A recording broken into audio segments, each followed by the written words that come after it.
makasih banyak. Makasih. Bye bye. Bye bye. Makasih. Makasih banyak. Ayo, nomor 2.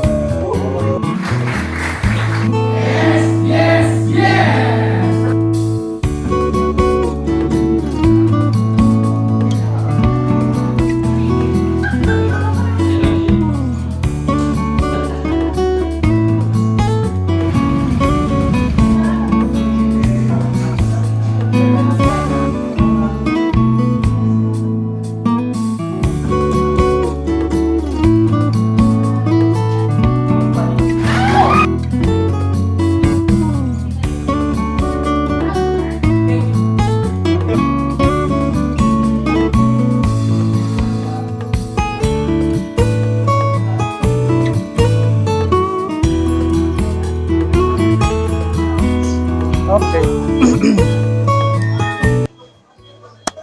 Halo semua, apa kabarnya? Semua pasti sehat ya. Minggu kemarin banyak banget kegiatan di kampus. Ada ujian tengah semester, ada kegiatan akreditasi program studi bahasa Inggris, ada kunjungan perusahaan Jepang, ada sesi sosialisasi program magang, dan lain-lain. Oh ya, program magangnya itu dari perusahaan besar di daerah Nagano. Di program magang ini, mahasiswa bisa belajar kerja di bidang perhotelan. Selain penjelasan mengenai program magangnya, pihak perusahaan juga jelasin tentang jenis-jenis pekerjaan yang ada di hotel. Mahasiswa yang hadir ada 80 orang lebih loh. Mereka penasaran dengan programnya. Terus kemarin saya putusin untuk beli jas. Saya beli jas karena ada kebutuhan di kerjaan. Pertama, akhir-akhir ini saya sering terlibat di kegiatan akreditasi program studi. Pas proses akreditasi, ada asesor yang kunjungi program studi untuk konfirmasi data. Nah, saya sebagai karyawan di fakultas harus kelihatan rapi. Selain itu, kemarin ada sesi pemotretan untuk karyawan. Nah, untuk karyawan fakultas harus pakai jas. Fotonya ini bakal dipakai di website kampus dan lain-lain. Terakhir saya pakai jas itu waktu acara wisuda tahun lalu. Itu juga jasnya pinjam ke teman kerja saya. Ternyata pakai jas itu emang enak ya. Kelihatan lebih profesional. Mungkin ada sebagian dari kalian yang tahu kalau kemarin saya adain sesi presentasi bahasa Jepang. Semester ini saya ngajar mata kuliah presentasi bahasa Jepang. Terus sebagai ujian saya minta ke mahasiswa untuk adain sesi presentasi.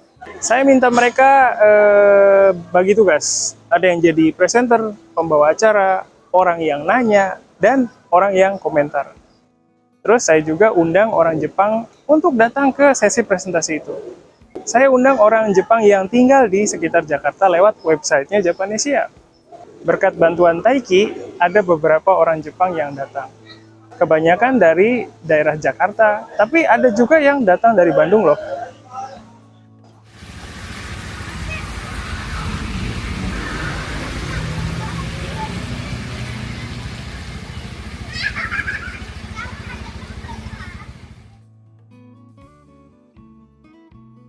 Oke, itu tadi cerita keseharian saya. Kemarin waktu ngobrol sama teman kerja dan atasan, teman kerja saya cerita kalau dia pernah dihubungi penagih hutang lewat telepon. Penagih hutang itu minta dia untuk lunasin hutang. Tapi masalahnya adalah dia itu nggak punya hutang. Terus pas diselidiki, ternyata ada temannya yang pakai nama dia sebagai penjamin. Terus yang bikin lebih kaget lagi, ternyata hutangnya lumayan besar, katanya sekitar 10 juta. Terus saya juga jadi ingat cerita atasan saya yang dulu pernah punya pengalaman yang sama. Kalau atasan saya dihubungi lewat WhatsApp.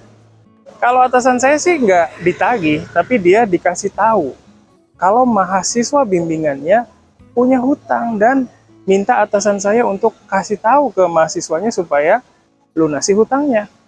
Habis itu atasan saya langsung hubungi mahasiswa bimbingannya untuk kasih tahu kejadian tadi.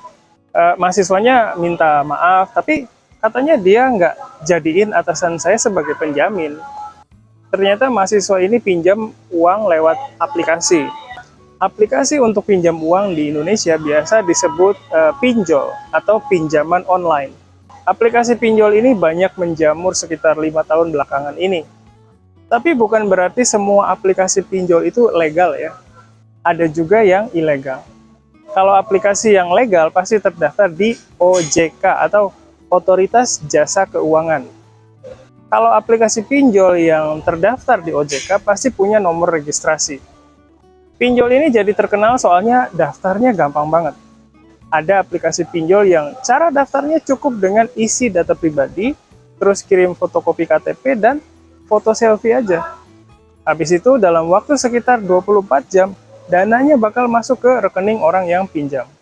Kalau pinjam uang tapi punya kemampuan bayar sih nggak apa-apa, tapi banyak orang Indonesia yang pinjam uang tapi nggak punya kemampuan bayar.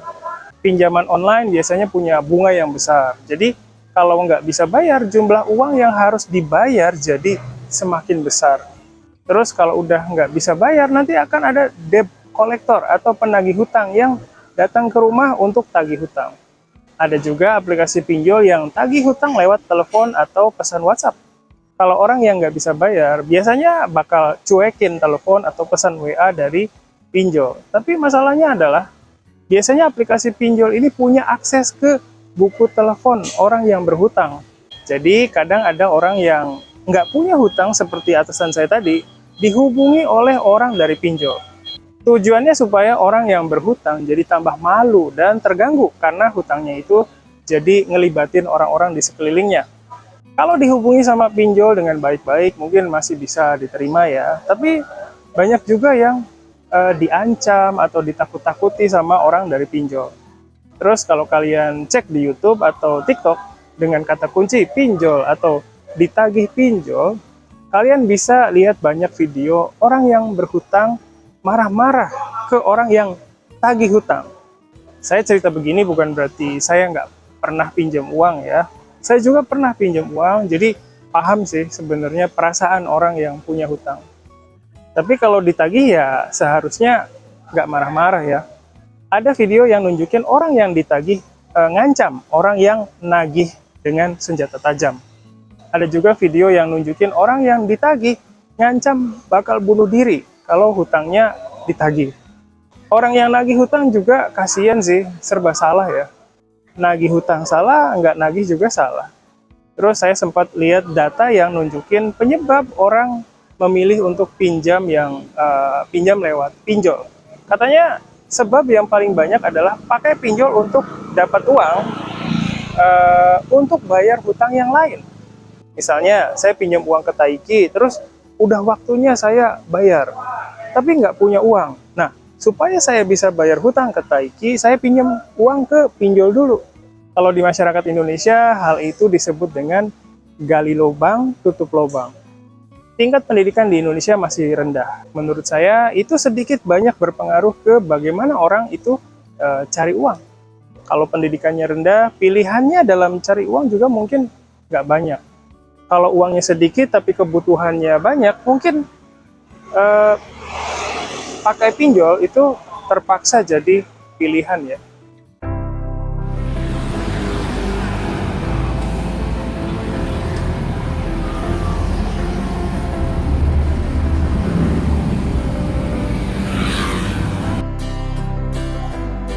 Hai, ここからは日本語で話します。今回の動画で、オンラインローンアプリについて話しましたけれども、いかがでしょうか。日本でもそのようなアプリは必ずあると思いますけれども、ありますか？そのようなアプリにお世話になったことがないのでいいんですけれども、経験のある方の話を聞いたことはあります。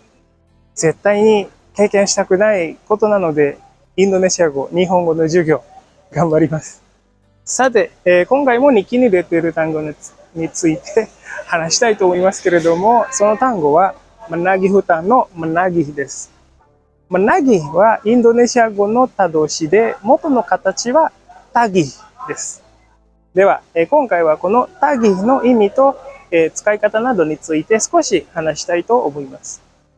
タギまたはそのフォーマルバージョンのmenagihは請求するとか求めるとかという意味があります。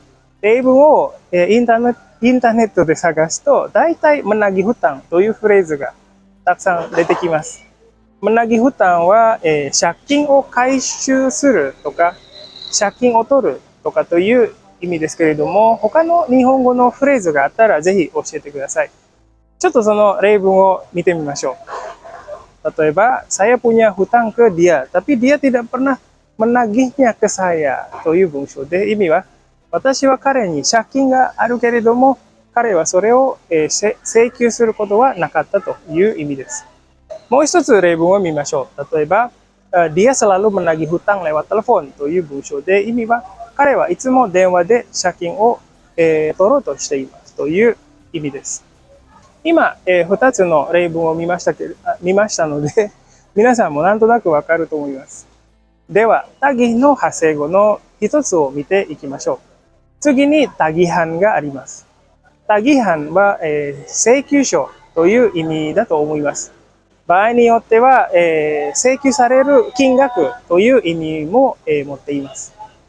このタギハンはよく光熱費や電話代などの請求に使われています。例文は例えば、tagihan listrik saya bulan ini sedikit naik という文章で、意味は今月の電話代の請求金額がちょっと上がっているという意味です。